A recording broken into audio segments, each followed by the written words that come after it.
Well, thank you very much. It is a delight to be here. I'd say two things that are in opposition of each other. First of all, I have to get off a stage because I don't deal well with stages. On the one hand, this 25-year design interest that I've had is obviously a total failure. No, it's one of those things, because the thing that really triggered it was at about the age of 10, playing soccer, I was tripped, I had a concussion, and I've been wearing glasses ever since. And now, in my adult life, I spend most of my time in hotels. To tell you far more about me in a personal way than you're interested in, when I go to take a shower in the hotel, I take my glasses off. Are you following the logic of this so far? My number one design complaint in the world is shampoo tubes where you can't read the damn shampoo and you have no idea as to whether it is mouthwash, lotion, or what have you. And for 25 bloody, you would think you could win one little teeny battle. But it's not the way it works. On the other side of the coin, I will say, and you all are far more aware of this than I, having run around talking about design to skeptics for 20-odd years, I woke up about 4 years ago on that most fateful of all days for those of us in this room, should be celebrated as a national holiday, namely August the 10th, 2011. I don't need to tell you what day that was. That was the day that Apple's market cap surpassed ExxonMobil. And after that minute, you no longer had to say, well, this design stuff could be okay. And so it was like game over. And for me, even more than you, because of about three things. Number one, I had worked with Apple in the early 80s.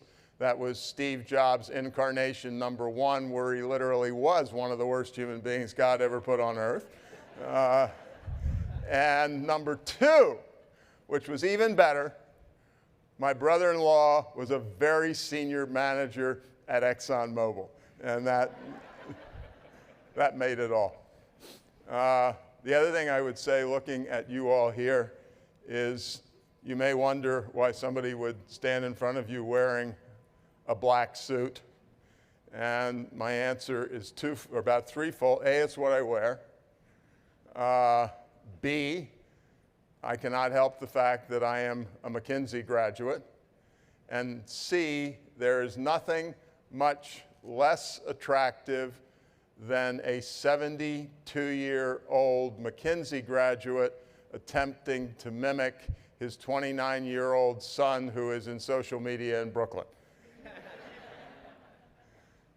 With that, I actually want to cover a lot of material pretty quickly. I'm not overplaying this, but topics that are of no interest to you whatsoever, I really made a god-awful mess of something on last Sunday that involved setting a pretty big program back a long way. And the mess that I made, what I try to do is see if I can earn my fee in the first 5 minutes of the speech. If you pay attention to the next slide, I will have earned my fee times 10. And I'm really serious about it. And then we'll get down to the details. I made a god-awful mess because I did one thing. I'm left-handed. And the one thing was my left hand hit the send button on an email that shouldn't have been sent at that moment and was sent to the wrong person, followed by the arrival of another email that made my email completely explode. And, you know, literally this is not the design speech, but it is, because as I thought about it, I can't lecture you on design. I'm not a designer. I'm not trained that way, but I can talk to you about organization and effectiveness. And here are my rules. If you follow these, A, you'll stay out of jail, B, you'll make a hell of a lot more money, and whatever. Do not push send. Pause 5 minutes, an hour, overnight. TWWNCTAE and SBOOSR, all you need to remember. The world will not come to an end. A, and B, stop being one of Skinner's rats. Which is to say, when you see a button, you push the damn button, even though you're an incredibly bright person in general. We lost some words on this slide. What it was going to say, what was it going to say? What it was going to say is, do not respond immediately to an IM unless it is a car accident involving a spouse or child. Pause and reflect. I mean, we're all this way. I'm sure, given your age, background, and so on, you are much worse than I am, but it's just stupid. There literally is virtually nothing that needs an instant answer, and you are suckers, and I am a sucker, because when you give people instant answers, they come to expect instant answers, and also it's a wonderful certification of self-importance. Number 3, responding to that email can wait an hour, can wait a day. Pause, think, counsel with others. And so I call it Axiom 2015. The word instant, even today, and the words creative, considered, thoughtful, and excellence are by and large not congruent. And, you know, literally, I mean, if I had the nerve, and I still don't, I know somebody did this sort of thing, I would now turn and leave, because this really would make an enormous difference in your life. I mean, I made a god-awful mess on Sunday that set a major public project back in a big way, because I was pissed off about something, and I whacked that damn send button after having written an email. It wasn't outrageous, but it was pointed. And we do it all the time. Years ago, I wrote for a magazine back in Washington, D.C. I mean, this will date it, I know, but everything I do will. And I was writing a column for them, and I was sick and tired of having to mail it to them. And so I said to the guy who was the editor of the magazine, I said, look, I'm tired of this. I'm buying you a fax machine. He said, I don't want a fax machine. I said, what the hell do you mean you don't want a fax machine? He said, if I have a fax machine, he said, I get pissed off easily, and I will start responding to people instantly. It's not trivial. It's not trivial. We may be a design group, we may be in 2015, but the simple reality is, and you know this as well as I do, it's all about human relations. It's always all about human relations. All of the cool things that you all do are utterly and completely useless unless they can be implemented, and the implementation is all about people, which is not to say that I don't totally admire the creative part, but a creative part with rotten people stuff is useless because nothing happens. So anyway, that's the beginning of it. I mean, I think this is an interesting quote. It's an interesting book. I kind of went gaga over it because it's so opposite of what we normally think. Frank Partnoy's the author, came out last year. It's called Wait, the Art and Science. But look at his language. The central element of good decision making is a person's ability to manage delay. I mean, just with a lot of these things, if they have any value at all, it's not me showing them to you. I mean, all these slides are available at TomPeters.com, but it's thinking, I mean, that's a strong statement, isn't it? I mean, you don't have to buy it. I'm not sure I buy it. But the fact that somebody who's thought about this for a long period of time says taking your time and not just instinctively reacting to stuff, I mean, he says it, central element. So ponder it. Well, listen, you are in a creative business and your clients are pushing you all the time. And I've had clients all my life. If they're real jerks, fire them. No, I am dead serious. If you are in professional services, and I have been in professional services steadily since 1974, you will remember the super work that you did. I mean, you can't be a jerk and just, procrastinate, but fundamentally, if somebody is pushing you behind the limit, you've got to get rid of them. You've got to get rid of them. And as my old boss at McKinsey said, there is no greater joy than firing a real jerk of a client. And I'm all in favor of having enough money to eat, and for heaven's sakes, all that's true. But there are times. Being pushed is great. We all push each other. And all this stuff obviously is multiplied by 100 in today's world, where we really think that if we don't respond to something within 15 seconds, the world will go to hell in a handbasket, which of course is utter nonsense. Or it's already gone to hell in a handbasket and, whatever. So I'm going to talk about 4 things: organizations, market, a couple of comments on design and leadership. I think Apple does pretty well on this, but the conversation I would love to have with Tim Cook is, when we talk about design, we think about services or we think about objects, but it is just as legitimate to talk about an extraordinary organization that develops people in a way that is wonderfully unexpected and so on. And this is highfalutin language, but everybody thinks, I have a business degree, so maybe I just am programmed to do it. Everybody thinks of management as a dirty little skill. The reality is there is not a higher level of abstraction than management. Management is, and all of you are involved in organizations, is the arrangement and animation of human affairs in pursuit of desired outcomes. If you are looking for an excellent management document, I will tell you where to go. Go somewhere and take a look at the U.S. Constitution. It has done a pretty damn good job for 2¼ centuries, and all it is a short document about people working together to achieve grand ends. And to me, I would argue that, that even outranks, believe it or not, the iPhone. Well, but it is, to me, and I've got my set of biases, that is as much a design activity as any tangible or intangible thing that's ever been developed. And so I think you can think about these things which are not normal in that fashion. I went to Siberia a few years ago. Why? Well, for the money. Yeah,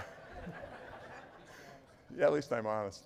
At any rate, well, I was going to a strange place, and I really kind of wanted to go back to basics. And as the words on these slides say, I say at its best, but relative to your organizations embedded in a bigger organization or a 4-person organization or 25-person organization, I don't think this is silly. Enterprise at its best is an emotional, vital, innovative, joyful, creative, entrepreneurial endeavor that elicits maximum concerted human potential in the wholehearted pursuit of excellence and service of others. To me, that should be the aim. And there are all kinds of words that we don't tend to associate with business or organizations in general. A guy by the name of Richard Sheridan just wrote a book called Joy, Inc., How We Built a Workplace People Love. This is a hell of an aspiration.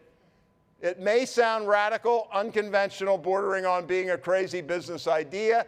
However, as ridiculous as it sounds, joy is the core belief of our workplace. Joy is the reason my company, Menlo Innovations, a customer software design and development firm in Ann Arbor, exists. It defines what we do, how we do it. It is the single shared belief of our entire team. And you can't write this off. That is as tough a competitive business as exists in the world, and that's their base belief. And I just think you all and your worlds, when we get involved in the day-to-day grubby stuff, we don't think this way.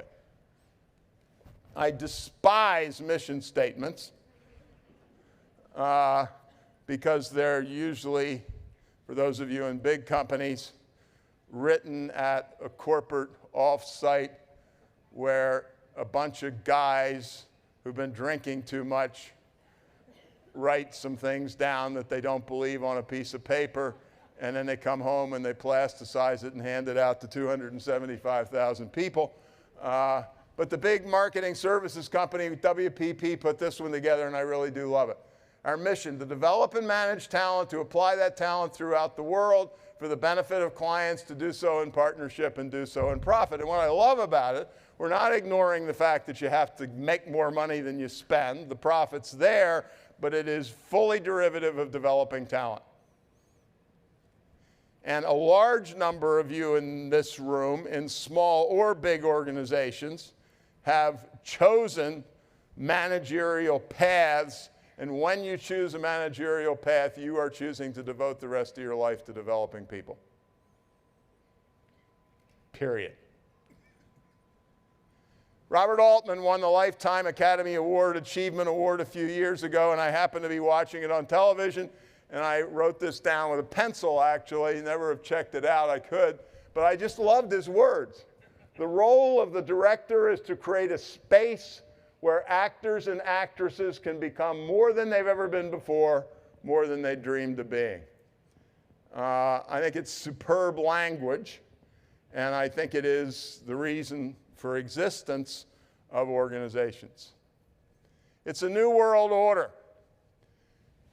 Provide people a pride-worthy job, good enough. As many of you know far better than I, it is simply technically impossible to provide people a secure job.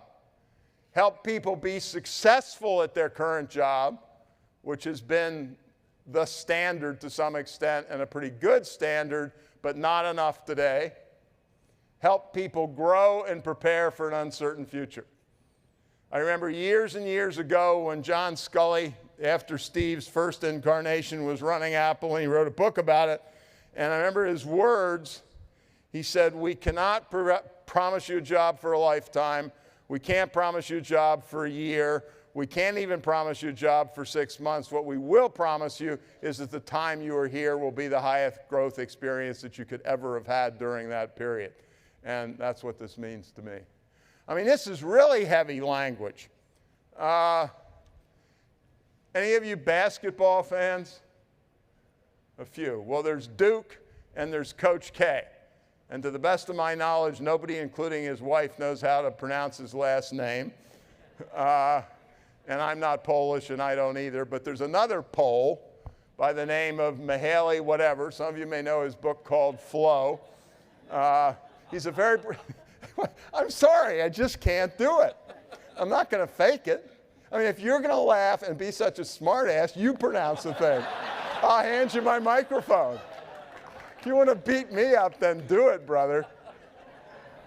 At any rate, what he says about all this is that the goal of organizations, I mean, this is heavyweight, is to increase the sum of human well-being. It doesn't get much heavier than that. But my real point is, when we talk about creative projects and client service and all those things I've worried about, you know, in my own sense for the last 40 years, it's in this context. It is a group of human beings who are attempting to get together and to do something cool together and to support each other's growth. You are growing or you're dead in today's world. I mean, these numbers are staggering. You know, I mean, I shouldn't be talking about it because I'm 72, and, you know, let me tell you what your level of job security is. 0, dude. No, but, I mean, the number, it's a little bit apples and oranges, but not entirely. You know, for all practical purposes, Instagram puts Kodak out of business. Kodak, therefore, tanks 145,000 jobs, and Instagram has a staff of 13. And it's not quite accurate, but it's not inaccurate. And that's kind of the point. It is just wild and crazy. And, you know, we're seeing language like this every day. Human level capability has turned out to be not turned out to be a special stopping point from an engineering perspective. The intellectual talents of highly trained professionals are no more protected from automation than is the driver's left turn. Or as Mark Andreessen put it, software is eating the world. There was a new financial services company that opened their doors in New York a few weeks ago. All the financial advisory activity will be done by algorithm, and as the announcement said, we will probably put out of jobs somewhere in the neighborhood of 25,000 financial analysts. And now these are the financial analysts. These are not the people in the back office. These are the $250,000 a year jobs. And so it's a big deal. So I want to talk about two markets. And at least in one, we're doing a little better. But two markets that should be, must be, are, ought to be the focus of all your work. It is the two groups of human beings who buy everything. And with all due respect to my dearly beloved younger brethren here, it ain't the millennials. One of them's called women and the other called old people. And I will come to this in a few minutes. There's an interesting thing about us old people. We do not have the money. We have all the money. And so we can talk about all these wonderfully sexy toys for 21-year-olds and 22-year-olds, but me and mine, we got the money, period. We'll look at the numbers in a while. We'll start with women. It's a fact. It's not a theory. The Economist magazine, not exactly given to overstatement, said forget China, forget India, forget the internet. Economic growth is driven by women, and this is true worldwide. The women's market worldwide is estimated to be $28 trillion. The women's market worldwide is more than twice the combined GDPs of China plus India. And my point, and I started on this, or I was dragged into it in 1996, is women and men, you may think you know this, I know it a hell of a lot better than you because I've been screwing up for longer than you have. Women and men are different and have different processes of developing their interests in products and services and want different kinds and so on. Women are the majority market for everything. And what's particularly interesting is we've known that in consumer goods for a long, long time, but it's a new ballgame now. In the US, this is true all over the world, women are 55% of purchasing agents, 42% of purchasing managers, 52% of wholesale buyers, and so on. So women are not only buying all retail goods, they are also buying all commercial goods. As one person said, the most significant variable in every sales situation is buyer gender. Now, the next two slides may be good for a laugh, but they're deadly serious. Consider, this comes from my friend Marty Barletta. Jill and Jack buy slacks in black. And on the next slide is the shopping behavior of Jill and Jack.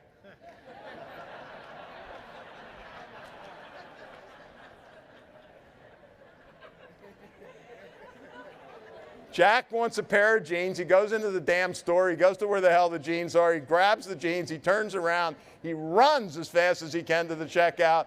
And according to this, he's out of there in 6 minutes and spent 33 bucks. Jill walks in, and she hasn't more than gotten in that she remembers that her nephew is graduating from middle school next week. And so we go, and we've gone, and we go, and we go, and we go, and at the end of the day, she's been there for 3 hours and 26 minutes and spent 876 bucks. And my friend Marty, who I co-wrote a book with, Barletta, I mean, this is not cutesy, this is real. Marty says this as well. This is where women are in the overall process. They run the kickoff process, they run the research process, they're responsible for the ownership, they do the word of mouth, The only thing they don't do is the purchase, because women are clever enough. Now, these are women who are a little older than you're closer. They are clever enough to allow men to think that they have a role in the whole damn thing. And so we still get to sign the check, even though in 50% of American households, women are making more money than men. We get to sign the check and really feel cool about ourselves. I mean, the word of mouth. I was doing a speech for Deloitte & Touche on women's activities in New York, and one of the guys who was there had flipped his investment activity to go after women clients rather than men, and he said the most interesting part of it was assuming a successful experience that the average male recommended his services to 2.6 people. The average woman recommended his services to 21 people. And that's, to put it mildly, an enormous difference. And also, obviously, in the world of high tech, same deal. Female users are the unsung heroines behind the most engaging, fastest. I mean, this is a couple of years ago. Take a look at 4 of the new horsemen of the consumer web: Facebook, Zynga, Groupon, and Twitter. The majority of all 4 properties users are females. And so women dominate the web part of it as well. And so I have what I call the squint test, and we'll move into the second half of this in a minute. I do not, at this point, I did it in an earlier life, believe in quotas, but what I call the squint test is when I look at a company's picture of a company's senior team.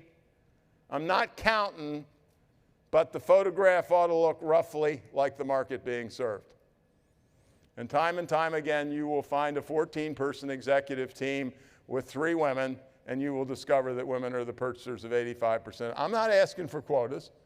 I'm just saying the same thing's happening. I lived in California and Silicon Valley for 35 years. Same thing's happening with the Hispanic population, which dominates California. And if you can find an Hispanic in an executive team, it's a bloody miracle. Which then leads us to this. Well, this is not, look, it's entirely possible that there will be roles for males. It's just that you're better off being my age than yours. Aches and pains notwithstanding. As a special report in Business Week said, as leaders, women rule. New studies find that female managers outshine their male counterparts in almost every measure. The New York Times said research suggests that to succeed, start by promoting women. Kip Tyndall, male, who is the CEO of Container Store that was recently voted the #1 company to work for in America, says, in my experience, women make better executives than men. And I think that whether this was true in the past or not, we don't live in the past. And in the past, we did live in a more hierarchical world. We lived in a world where a new product development team would mainly consist of people from our company. And the new product development team today of 25 people consists of people from 22 companies in 9 countries on 3 continents, and you can't issue orders. I mean, this stuff is fascinating. This came out in the Harvard Business Review. Women are rated higher in fully 12 of the 16 competencies that go into outstanding leadership, and 2 of the traits where women outscored men to the highest degree, taking initiative and driving for results, have long been thought of as particularly male strengths. And obviously this is a projection, but the estimate is in a pretty short period of time, half a decade, that women will make up 80% of middle managers. Because the tragedy is, my dear friend, and it doesn't really speak to the people in this room, is that the principal thing that boys seem to be good at is dropping out. And we literally have 2/3 of our college graduates now are women, and more than 2/3 of our graduate school graduates are women. It's not just an American phenomenon either, it's spreading all over the world. As I've said to women, 10 years from now, we're worried about legitimately the fact that there aren't enough women as CEOs, but when a CEO's job comes open and you have 5 candidates and they're all women, the odds go up that a woman will get the job. And I'm not going to go through all this, but it puts it in a little more fine-grained thing. This actually came from INSEAD in Europe. Women are better negotiators. Ability to put themselves in others' shoes, attentive to communicate. You can read it on your own. Well, no.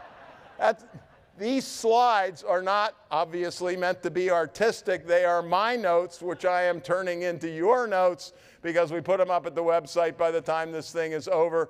You're not supposed to have a lot of words on a slide, but I don't care because they're there for you to look at after you leave. I don't give a damn whether you know, whatever. But look at this stuff. It's a wonderful book title, isn't it? Warren Buffett Invests Like a Girl and Why You Should Too. And incidentally, he had never seen the book, but he did write the first review at Amazon and said it was right. He said, I'd never thought of it that way, but it's right on the money. And I just underscored a few of them. Women put more time and effort into researching possible investment and consider details and alternate points of views. Women are more immune to peer pressure, tend to take decisions the same way regardless of who's watching. They learn from their mistakes. You know, the one I loved was number 6. Most of the reasons that guys make decisions are to see if they can nail some other guy, and the results are secondary. And yeah, it's amusing, but it's real. The book is persuasive. And then, you know, McKinsey, who were my old employers, they've got lots of problems, but they ain't lightweights analytically. McKinsey and Company found that international companies with more women on their corporate boards far outperformed average company return on equity. Other measures, operating profit was 56% higher. That's a stunning number. And then there's me.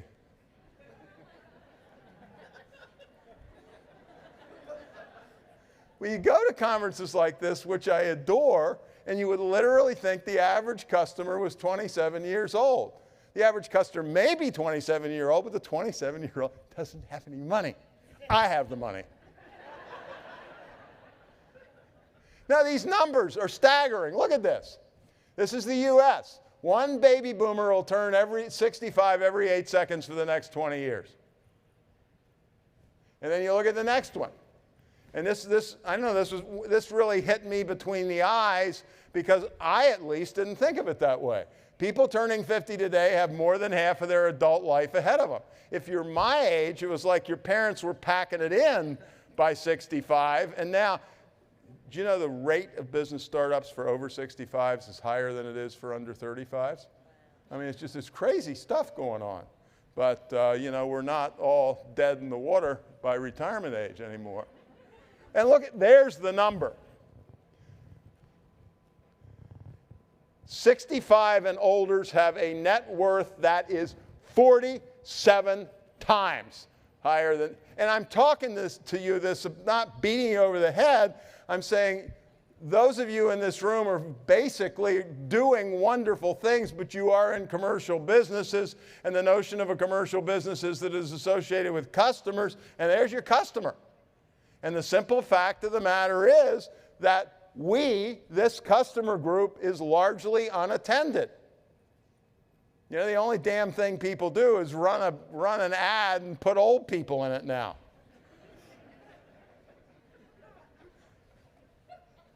The web is the same thing. If you're talking about online finance, shopping, and entertainment, plus 55s do more than mine under 55s.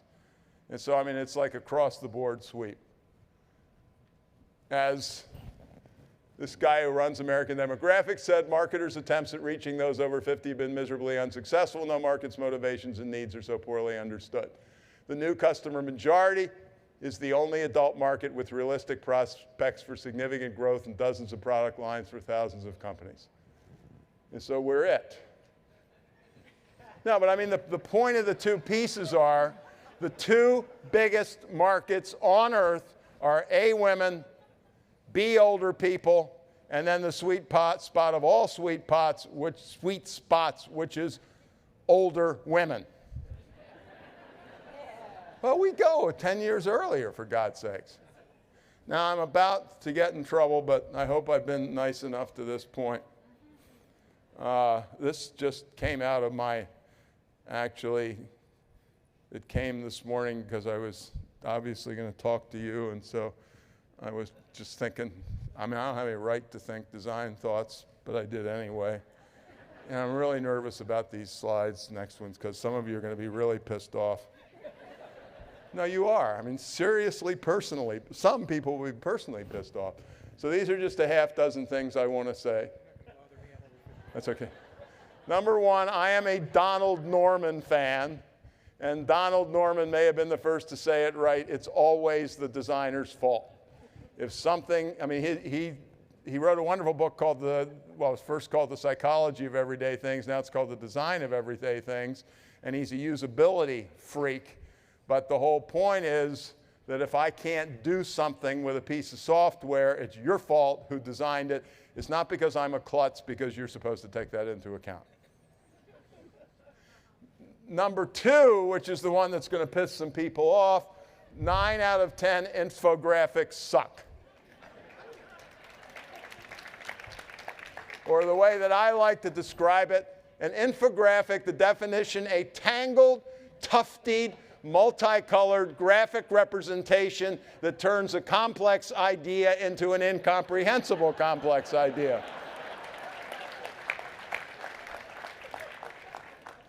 Boastfulness is not a good thing. I have 2 degrees in engineering.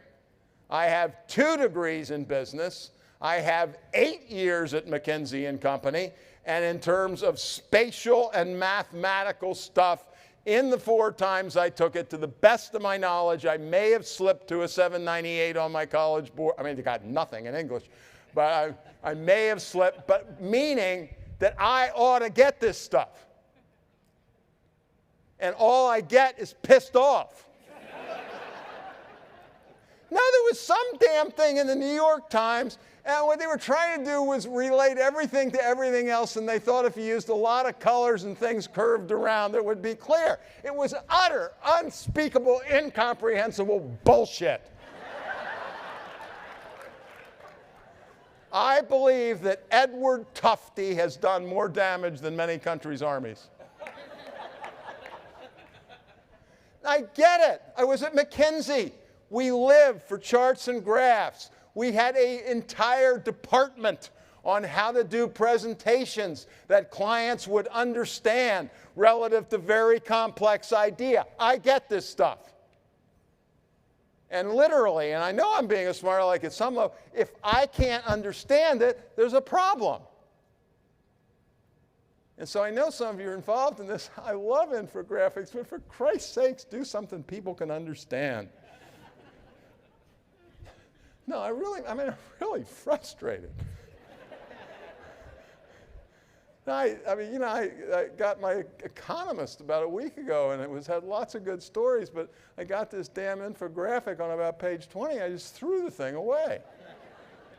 If it had been a month earlier, there would have been a fire, and I would have burned it. 8 out of 10 sets of signs and user manuals suck. Number 4, any idiot can do the big stuff right. It is always the last 2%. And the simple reality is that was certainly the case with Steve Jobs. As everybody said when he passed away, he never had an original idea. He was the world's best tinkerer. He played and played and played and played and played. But that also, and we don't all have the Jobs luxury, but it also speaks to the pause and get it right. And I would rather go out of business and have something that I was trying to do right than be pushed by a client to do a piece of crap.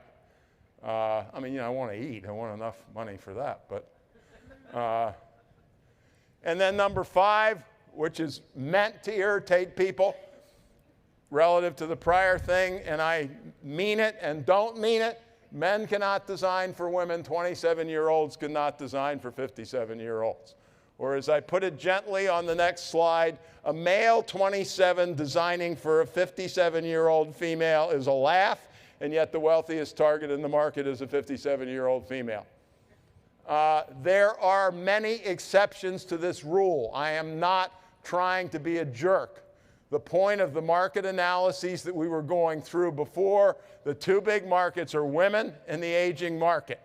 Women and men are different. Women and men do have different tastes. Women and men do look at the world in a different way. And, I know it's a joke line, But the reality is, I don't know whether women probably do a much better job understanding men because we are not sensitive. No, I mean, this is a design conference. This is a big bloody deal. And I'm not saying men can't design for women, and I'm not saying young people can't design for older people. I'm simply saying, look at the damn market, look at how we do the design activity, and all I'm really trying to say, even though I'm pushing a little bit toward the provocative end, is think about it. Think about it. I mean, I remember the Nike kind of thing. Nike did a whole women's thing, but years and years ago, Nike shifted their advertising because they figured out that women were not really excited about big, oversized posters of Michael Jordan showing his muscles. But that's the kind of crap that we've done wrong forever and ever and ever. And so all I'm saying is think about it. Think about the market. Think about the people who are doing the designing. And, you know, it used to be that you had amusing stories about men's and women's differences. And that was 20 years ago. Now we got the neuroscience.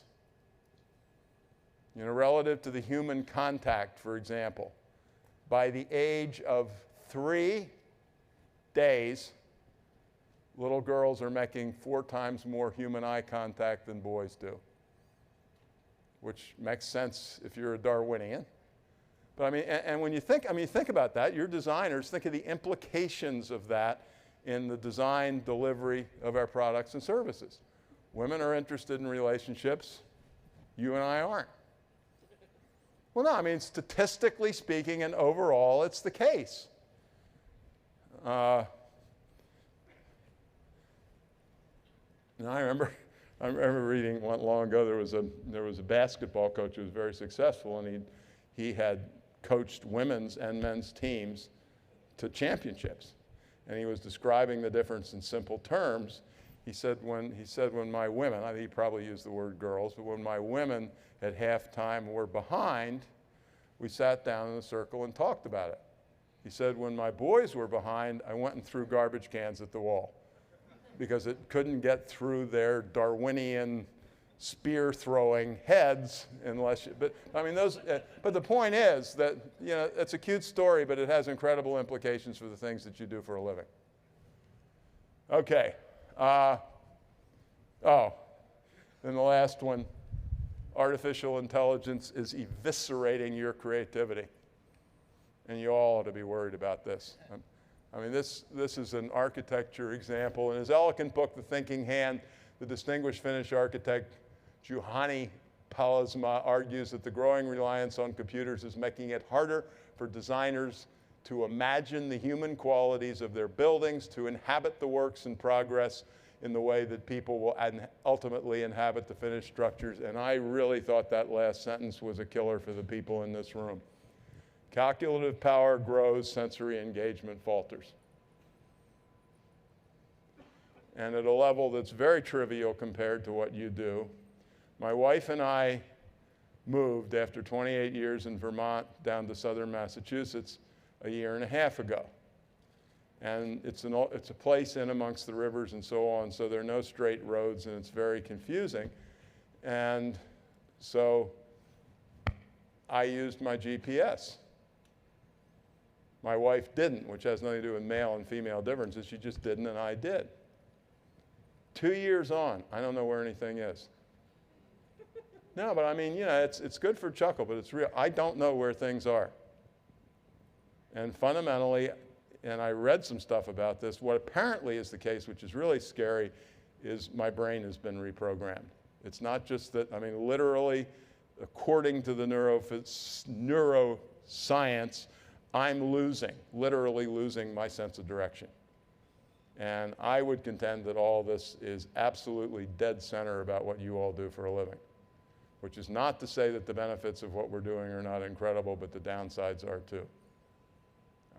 You know, they were talking about, you know, there's a wonderful book called The Glass Cage that's about this, but it was talking architecturally, and it was saying the the buildings that are designed by AI are perfect and inhuman. They've lost their character because they were saying the nature of the character, and again, many of you know this directly, come from sketching and playing and doing whatever the hell it is that goes on in designers' heads, and now you don't sketch.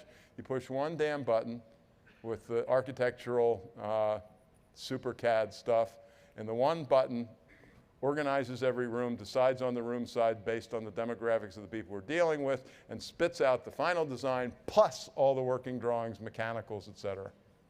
Never touched by, my wife and I went to a fundraiser in Boston, and I was talking to this guy, and he's the head of urology at Mass General. And he said, we're doing almost all of our surgery with robots now, and my interns and residents don't know how to do surgery. And I'm sure you've read the stuff about the plane crashes. I mean, pilots touch the controls of a plane in a cross-country trip 3 minutes, basically. And so when, excuse the language, when the shit hits the fan, all they're good at is playing a computer game. And the computer game is called the Game Boy in the cockpit, fundamentally, that runs the plane. But the point is not crashing planes or botched surgery, it's what you do for a living. And I'm not arguing against it. I'm saying the same thing I was saying with the other stuff, with men, women, and age, and so on. You really got to think about this stuff. My time is officially coming to an end, or it has come to an end. I don't know if it did or not, but I'm going to go for about 5 or 10 more minutes because I really want to say some of this stuff. I'm going to go really quickly because I want to say about 10 things about leadership really fast. 25, Howard Schultz has 10,000 stores, but he insists on visiting a minimum of 25 stores every week because he says if he doesn't have physical touch with what he's doing, he doesn't know what's going on. And In Search of Excellence, my first book, we called it MBWA, or Managing by Wandering Around. And the whole point, it became a metaphor for me with people who are in touch with the real world. I do people. This is my leadership point. When the famous CEO, Jack Welch, left General Electric, somebody did interviews with CEOs who had actually performed better in their companies than he had. One of them was the Limited Brands. And I was fascinated. Les Wexner, who was the founder, was a genius on fashion trends. And what he said was fundamentally, the reason he did so well was he got as excited about developing people as he had been excited about picking sweaters and styles for the next season. According to a very senior investment banker who I was having dinner with, he said, what's the number one thing that CEOs fail at? And I said I can list 100, and he came up with one that would never have made it on my list. It's interesting. He said they don't read enough. And I think it applies to you all.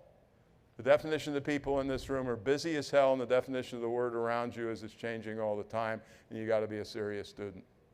Age 27, 37, or 72.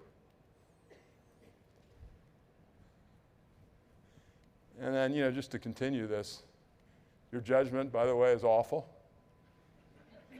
So is mine. Take a look at this thing if you want. Look at the definitive list at Wikipedia of 159. I mean, we don't get anything straight. And if you finish, this is just a page that I pulled out. These are a list of some of the things that keep you from looking at something correctly. And then there's a wonderful book called Thinking Fast and Slow, but just think about it. And by the way, and maybe you're taught differently in design school, and that's charming. Let me tell you about the power of, no, it is. Let me tell you about the power and value of intuition. 0. First impressions suck. Really, really suck. They suck. I'm going to skip some of this. This is really nice, but I just want to do a couple things quickly. If you want to have people you're working with happy and your clients happy, show appreciation. Literally. The deepest principle in human nature is the craving to be appreciated. The deepest urge in human nature is the desire to be important. Or as one guy put it, employees who don't feel significant rarely make significant contributions.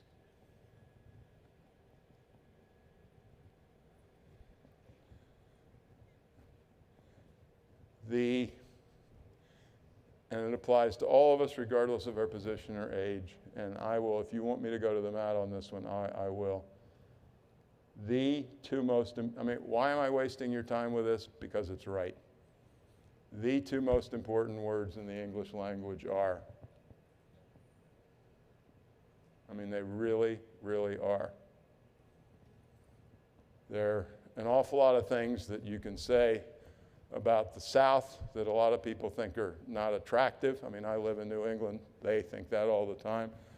But my mother was a Virginian, and far above child love was good manners and saying thank you. And it is the best client development and employee development tool there is around. And one other thing, I'd love to talk about all this more. The thank yous that matter are for the little things, not the big things. Somebody who wins $1 million sale, first of all, he's got an ego the size of Mount Everest to begin to, and he's really proud of himself. It's the person who goes a little bit out of their way to help somebody else when they're busy. And this is like that first one about saying don't push send. If you can say thank you, the whole world is your oyster, and it makes you a better human being. The little ones are more important than the big ones. I love this next one. The Mayo Clinic is probably our most effective health delivery organization in the world, and so you are a big deal surgeon, which therefore means you have an ego to match your knife skills, and you're being interviewed by Mayo Clinic. There's one thing you don't know, and what you don't know is that during that 2-hour interview, your interviewer, who is me, is literally counting the number of times you use the word I and the number of times you use the word we. Nothing could be more trivial intellectually, and nothing could be more important in the big ways. There's a surgeon who came to work at Mayo, and surgeons don't tend to be people who exaggerate. She said, I'm hundreds of times better at Mayo because I'm part of a team. And there is occasionally some ego in the world of design, but you win by teamwork over the long haul, period, all stop. ROI, R beats ROI, return on investment in relationships. And all I'm saying here, I love the fact that you're wonderful designers, and I've been worrying about this and appreciating it for 25 years, but when it comes to developing a team and client service, it's all about the level of the relationships. And all I'm arguing here is take it seriously. Track and manage your investment in relationships, your relationships portfolio as close as you track and manage a budget, literally. I can't do some of the rest of this. It's really cool, but we don't have time. No, I'd love to give you my lunch lecture, but I won't. No, next one I will hit just for a second. Down beats up. Losers are people who suck up, and winners are people who suck down. The world's work is done down near the basement, and the bullshit goes on at the top, and so my slogan is suck down for success. No, literally, I'm trying to make a $250 million telecom system sale, all right? The deal will be signed off on by the vice president. The analyst of the deal will be a 27-year-old university graduate, 3 levels down in the organization, who's running the numbers. And Mr. Famous Vice President will come to that 27-year-old engineer who stupid people never meet and smart people do meet, come to that 27-year-old engineer and say, so what the hell am I supposed to do, buy this thing or not? He'll put his signature on it, but she will have done the win or lose work. In fact, it's a literal example, and it goes back to an earlier comment. I had a guy in a seminar who had been a wildly successful telecoms sales executive, and this was 25 years ago. And he said, Tom, I'll tell you my secret. And I said, cool. He said, I hired women. He said, the men had big egos. They would not talk to people who were below them in rank, And the women had no ego, and they just wanted to meet people and figure out what the hell went on in the organization and how the job was done. And I mean, again, these things sound a little crude, but directionally, they're correct. I mean, as some guy at Deloitte & Touche said, well, that's right, because I don't deal with people who are south of me on the organization. Only a male could say shit like that. Excuse my language. Body language. Just look at stuff like this because it's key to your life. Research indicates that pitch, volume, and pace in your voice affect what people think about what you said 5 times as much as the words you used. And about 90% of you in this room will be making presentations in the course of the next 6 months. And if you really get this one right, I mean, read it. The body language beats the content 5-1. And if you would like to find 5 or 5,000 hard-nosed pages of research on this, it can be provided. And I would argue that a page like this has more to do with your subsequent success or failure associated therewith than just about any other thing you could imagine. And on it goes. This one's cool, but we're going to blow it off too. I don't even remember how this thing ends. No, this is another male-female thing. Men are, I've traced it. I've done men can't say I'm sorry. It's in our genes. And women don't have any problem with it. I mean, look at this one slide that has numbers on it. And I know it's kind of silly at some level. You know the lawnmower company, Toro? Toro started a few years ago when there were accidents. The lawyers normally say, shut up, for God's sakes, don't say anything. They started saying, I'm sorry. And their average settlement went from $115,000 to $35,000, and they hadn't been in court for 15 years. But I mean, think of the implications. All I have to do is, what's your first name? Will. Will. All I have to do is come up to you and say, Will, I am seriously sorry that we cut your left arm off. And Will says, no problem. No, but isn't that what this says, effectively? You know, all they did was say, I'm sorry, and people stopped suing them. Now, I'm not talking about lawnmowers and dismembered human beings, but I'm talking about the screw-ups that all of us make and the power of saying, I'm sorry. And I'm sorry you and I didn't get the gene. Now, I said, let me explain it to you with a guy. You know, there's a problem that goes down, and you're 75% responsible for it, and I've forgotten what the hell the story was. This one's got to be covered in 2 seconds or less. How many people here are kind of bosses or something? What do you do for a living? You go to meetings. How many of you go to too many meetings? Bullshit. Get over it. It's what you get paid for. No, but the point is, if you think you go to too many meetings, you'll act like you go to too many meetings, and you'll show up at the meeting sour, and you'll screw the whole... No, I mean, think about this.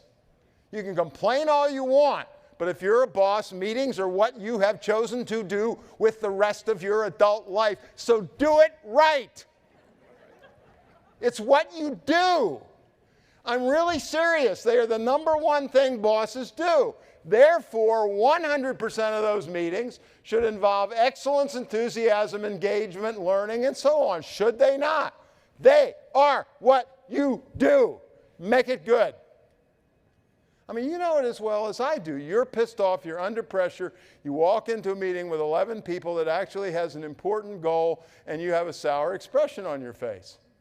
Game over.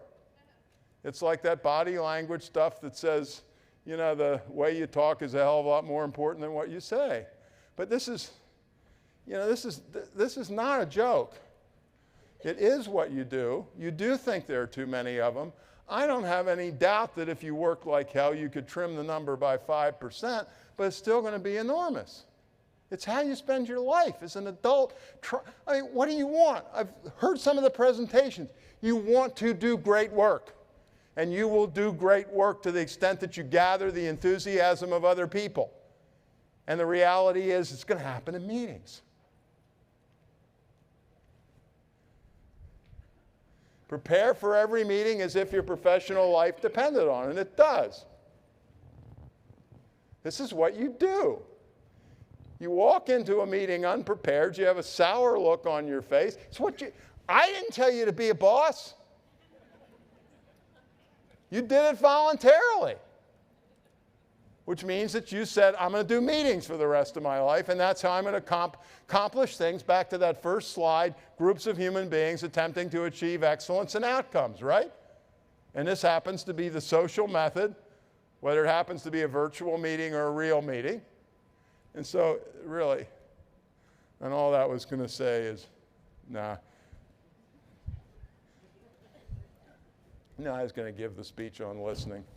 And yeah, I mean, you don't want to hear it because it's not one of those things, women do it, you don't. I'm really sorry. I'm sorry that 80% of the managers are going to be women. I mean, I haven't got a problem, babe. I'm 72. You got a problem.